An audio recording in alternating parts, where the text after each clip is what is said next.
নতুন বাংলাদেশ চাই, আমাদের সংস্কার হবে জনগণের ইচ্ছা মতো, যারে খুশি তারে ভোট দিব। আমার ভোট অন্য কেউ দিতে পারবে না। আমরা জনগণ এখন জানি কে চোর, কে বাটপার, কে চাঁদাবাজ। যে কোনো ব্যক্তি হোক, মাদ্রাসার শিক্ষক হোক, টিচার হোক, হিন্দু ধর্মের লোক, আপত্তি নাই। জনগণের সাথে যে থাকবে সেই হবে আমাদের নেতা। আওয়ামী লীগের দুঃশাসন ইতিহাসের শ্রেষ্ঠ দুঃশাসন।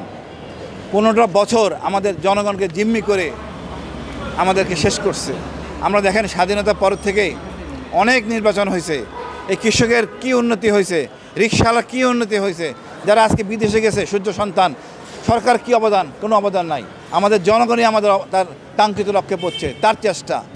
আজকে যত রাজনীতি হোক, দেখেন কৃষক ধান রোপণ করতেছে, জেলেরা মাছ ধরতেছে, ফেরিওয়ালারা কাজ করে খাচ্ছে, আর কাজ না করে খাচ্ছে রাজনীতিবিদরা। আর উৎকৃষ্ট প্রমাণ হলো শেখ হাসিনার দং। 15 বছরে শুধু বিনা পয়সায় খায় নাই, টাকা সব পাচার করছে। এদের বিচার হওয়া উচিত। জঘন্য চরিত্রের বিচার ব্যবস্থা ছিল। নিরীহ লোকদেরকে অন্যায়ভাবে জেলে দেওয়া হয়েছে, ফাঁসি দেওয়া হয়েছে, এবং বাংলাদেশকে জঙ্গি রাষ্ট্র করে নিজের দরকার অবস্থান, তাকে হাসিনা দরকার, এই জন্য সে জঙ্গি নাটক করছেন এবং রাষ্ট্রে বিশ্বের কাছে বাংলাদেশকে জঙ্গি রাষ্ট্র বানাইছেন। আমাদের এর থেকে উত্তরণ হতে হবে।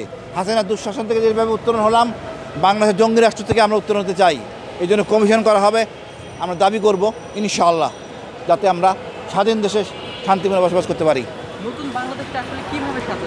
নতুন বাংলাদেশ চাই, আমাদের সংস্কার হবে জনগণের ইচ্ছা মতো, যারে খুশি তারে ভোট দিব।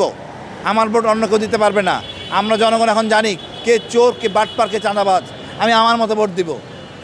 দরকার হলে যে কোনো ব্যক্তি হোক, মাদ্রাসার শিক্ষক হোক, টিচার হোক, হিন্দু ধর্মের লোক, আপত্তি নাই।